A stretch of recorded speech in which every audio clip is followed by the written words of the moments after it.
కాంగ్రెస్ ప్రభుత్వం బీసీ కులగణనలో తప్పులు జరిగినాయని చెప్పి వాళ్ళంతలా వాళ్లే మనసు మీదకి తెచ్చుకొని మళ్ళీ రీసర్వే చేయాలనే ఒక ఆలోచన వచ్చినందుకు నిజంగా స్వాగతిస్తా ఉన్నాం.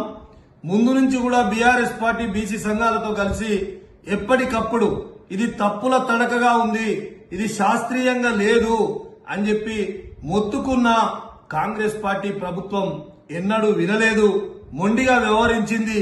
బీసీలను మోసం చేయాలనే ఒక లక్ష్యం పెట్టుకున్నది కాబట్టే ఆ విధంగా చేసిందని చెప్పి బీఆర్ఎస్ పార్టీ మరి డిమాండ్ చేస్తా ఉంది. ఇప్పుడు రీసర్వే ఏదో తూతూ మంత్రంగా మళ్లీ చేయడం కాదు, మరి మొత్తానికే 15 రోజుల వ్యవధిలో మొత్తం కూడా రీసర్వే చేసి కులగణన సమగ్రంగా చేసి బీసీ లెక్కలు బరాబర్గా తేల్చాల్సిందేనని బీఆర్ఎస్ పార్టీ డిమాండ్ చేస్తా ఉన్నాం. ఎందుకంటే మొన్న అసెంబ్లీ నిర్వహించినాం, ఆ అసెంబ్లీలో ఏం చెప్పినావో కూడా తెలియదు. మళ్లీ మార్చి బడ్జెట్ లో నేను అసెంబ్లీలో కులగణన సర్వేను మళ్లీ చేసి మరి కేంద్రానికి పంపుతా అంటున్నావు. మేము ఒక్కటే చెప్తా ఉన్నాం, 42% మరి ఆ రోజు ప్రజలకు బీసీలకు మాట ఇచ్చి నువ్వు ఓట్లు వేయించుకున్నావు. స్థానిక సంస్థలలో 42% రిజర్వేషన్ చేసి ఎన్నికలకు పోవాలని చెప్పి బీఆర్ఎస్ పార్టీ డిమాండ్ చేస్తా ఉంది.